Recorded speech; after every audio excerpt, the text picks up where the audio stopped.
አቃጣሪው፣ አሽቃባጩ እኔ ብቻ ታሪክ ልሰራ የሚለው ማን ነው?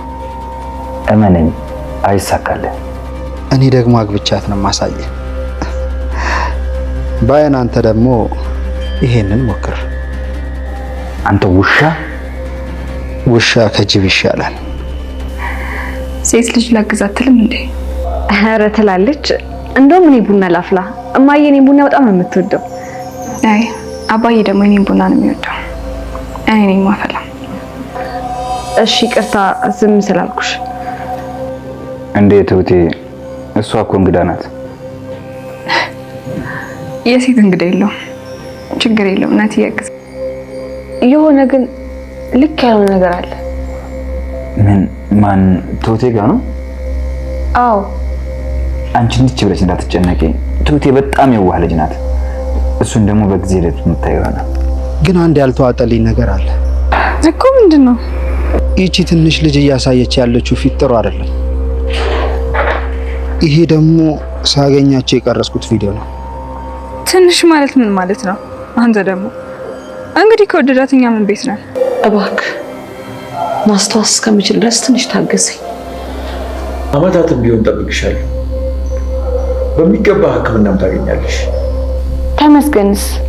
ተመስገን ቤቱ እዚህ አይደለም። ልጄ ጎሽ፣ እግዚአብሔር ይስጥ። አይሆንም እማዬ፣ አታስቢ እሺ። ምንም አይፈጠርም። ይሄዱ ችግር የለም። በጣም ተናደድኩብሽ። እንዴት አምነሽ አብረሽ ትሄጃለሽ? ምን ችግር አለው ልጄ? እንዴ ከተማውን አይቼ ለስላሳ ጠጥቼ መጣሁ። ለስላሳ ጠጥቼ? እንዴት እማዬ ለስላሳ ስለጋበዘሽ ታምኘዋለሽ? ያኛውን ነው የፈራሁት እንዲያው።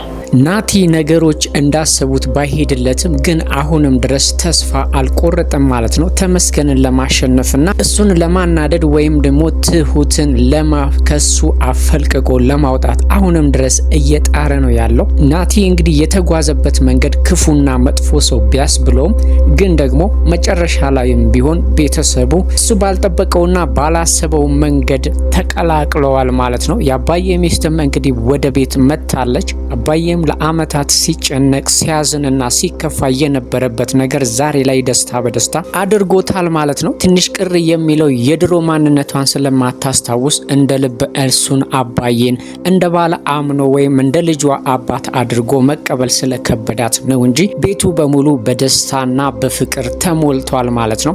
ናቲም እንግዲህ ለብዙ ቀናትና ለብዙ ጊዜ ሲያሴር የነበረው ሴራ ውድቅ ሆኖበታል። እድልንም እንግዲህ በጥበብና በዘዴ ትሁትና ተመስገን አድነው ወደ ቤት አምጥተዋታል ማለት ነው። እንግዲህ አሁን ላይ የተመስገንና የናቲ ፍጥጫ አሁንም እንደቀጠለ ነው ያለው ማለት ነው። ሁለቱም እኔ ያሸንፋለሁ ለትሁት የምገባት እኔ ነኝ እያሉ ነው ያሉት ማለት ነው። ተመስገንም አሁን ላይ በትሁት ላይ እያደረገው ያለው ነገር በእርግጥ በትክክል ትሁትን የሚያስገኘውና ወደሱ የሚስባት መንገድ ሆኖ ተገኝቷል። ትሁት አሁን ላይ ላገባ ነው ከናቲ ጋር ነኝ ትበል እንጂ ልቧ ሙሉ በሙሉ ከተመስገን ጋር እንደሆነ በግልጽ እያሳየች ነው ያለችው። ተመስገንን ከድል ጋር ስታየው እንግዲህ ምን ያህል እየተቃጠለችና እየቀናች እንደሆነም ለሷ ብሎ ያናህል መስዋዕት የከፈለ ሰው ዛሬ በሷ መቀየሩ ራሱ በጣም እያበሳጫት ነው ያለችው ማለት ነው።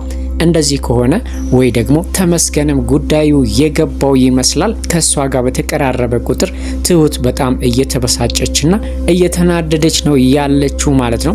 ከዚህም አልፎ የቅናት ይሁን የብስጭት ብቻ ትሁት እያለቀሰች ነበር ማለት ነው። ይሄ የሚያሳየው እንግዲህ ትሁት ሙሉ በሙሉ ልቧ ተመስገን ጋር እንደሆነ ግልጽ ነው ማለት ነው። አሁን ላይ ከናቲ ጋር ነኝ ትበል እንጂ በፍጹም ከናቲ ጋር እንዳልሆነች ተመስገንን ለማናደድና የድሮ ማንነቱን የድሮ ቁጣውን ለማምጣት እየጣረች ነው ያለችው። እንግዲህ ናቲንም ለማስቀኛ መንገድ እየተጠቀመችበት ነው ማለትም ተመስገን እንዲቀና ስለፈለገች የሆዷን በሆዷ አድርጋ ናቲ በነሱ ላይ ያደረገውን ነገር ምንም እንዳላወቀች ሆና አሁንም እንግዲህ ከናቲ ጋር መሆኗን እያስመሰለች ነው ያለችው። ይሄ ደግሞ ምናልባትም በኋላ ላይ ናቲን ክፉኛ ሊጎዳውና ክፉኛ ሽንፈት ውስጥ ሊጨምረው ይችላል ማለት ነው። ተመስገን አሁንም ትሁትን ይወዳታል፣ ያፈቅራታል። እየሄደበት ያለው መንገድ እንግዲህ ተመችቶታል። ከዚህ በፊት ትሁትን በመለማመጥ በመለመን በማስለመን ብዙ ነገር አድርጓል። አሁን ግን ያንን ነገር እርግፍ አድርጎ ትቶ የራሷን ህይወት እንድትኖር እያሰበና የራስሽን ህይወት ኑሪ እኔም የራሴን መኖር እፈልጋለሁኝ የሚል ሐሳብ ይዞ እየተራመደ ነው ያለው ማለት ነው። ይሄ ነገር ደግሞ ትሁትን በጣም አስቆጥቷታልም አስከፍቷታልም ትልቅ ቁጭትና ቅናት ውስጥም ጨምሯታል ማለት ነው። በዛ ላይ ደግሞ እድል አሁን ላይ ለተመስገን ያላት ስሜት ስለተመስገን የምትጠይቀው ጥያቄዎች በጠቅላላ ትሁትን የሚያናድዱና ትልቅ ጥርጣሬ ውስጥ የሚጨምሩ ናቸው ማለት ነው። ለዚህም ነው እንግዲህ ትሁት ምንም ሳትሆን ቁጭ ብላ እያለቀሰች ነበር። ተመስገንም መጥቶ ሊያባብላትና የሆነችውን ነገር ለመጠየቅ ሲሞክር የሰጠችው መልስ በጣም የሚያስገርም ነው ማለት ነው። ላገባ ስለሆነ ለአንዴና ለመጨረሻ ድረስ ማልቀስ አለብኝ ብላለች ማለት። ይሄ ማለት እንግዲህ በንዴትና ወይም እልህኝነቷ ነው እንጂ ናቲን ማግባት እንደማትፈልግ ግልጽ ነው ማለት ነው። የድሮ ፍቅሯና የድሮ ፍላጎቷ ቢኖር ኖሮ ከደስታ ውጪ ለቅሶ ምንም አያስፈልግም ነበር። በዚህ መሃል እንግዲህ ናቲም ትሁትና ተመስገን አብረው በጣም ተቀራርበውና ተመስገን እንደውም በጣም ቀርቧት አይቷል ማለት ነው።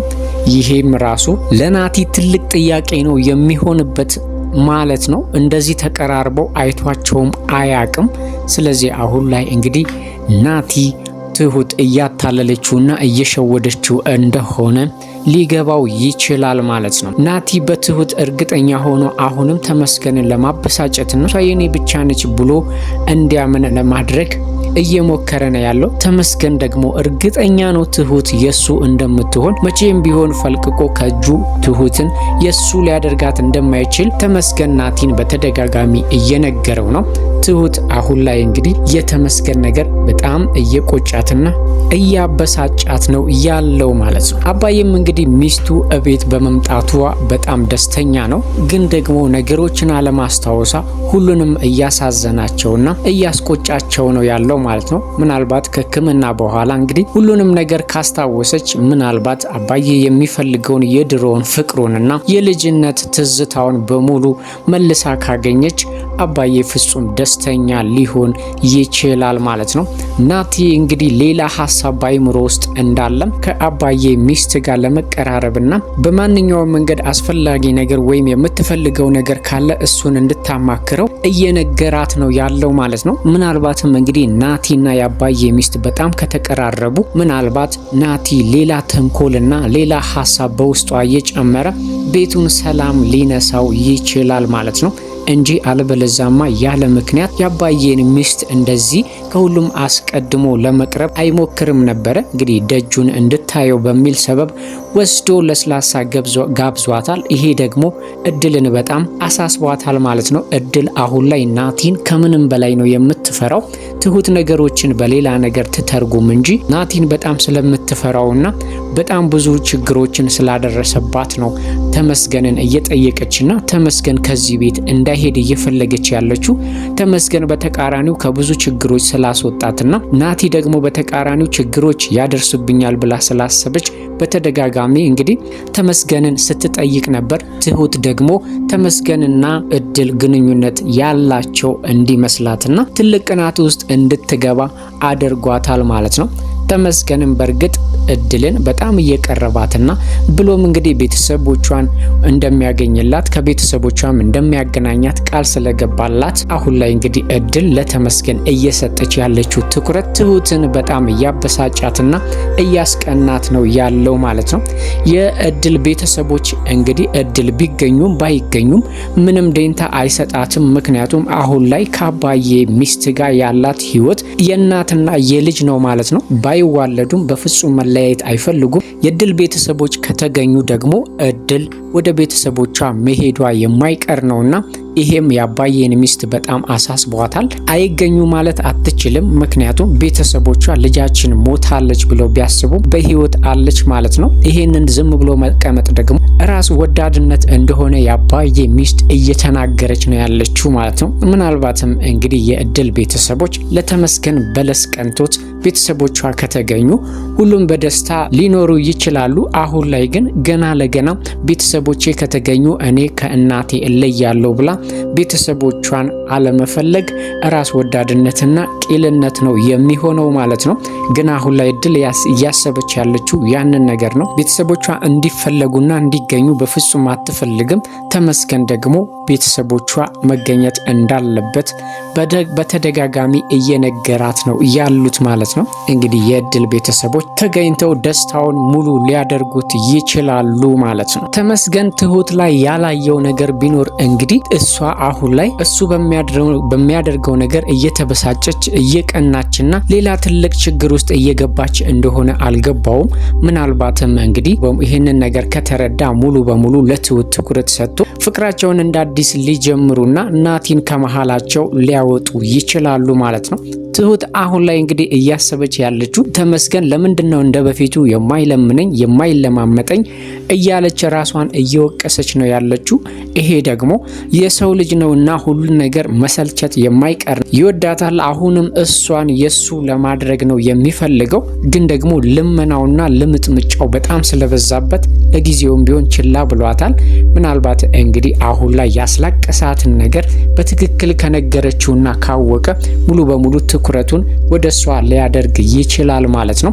ናቲ ግን የሁለቱ ቅርርብ በጣም አስደንግጦታል። ምናልባትም ይሄ ቅርርባቸው የትሁትንና የናቲን ግንኙነት ራሱ እስከ መጨረሻው ሊበጥሰው ይችላል ማለት ነው።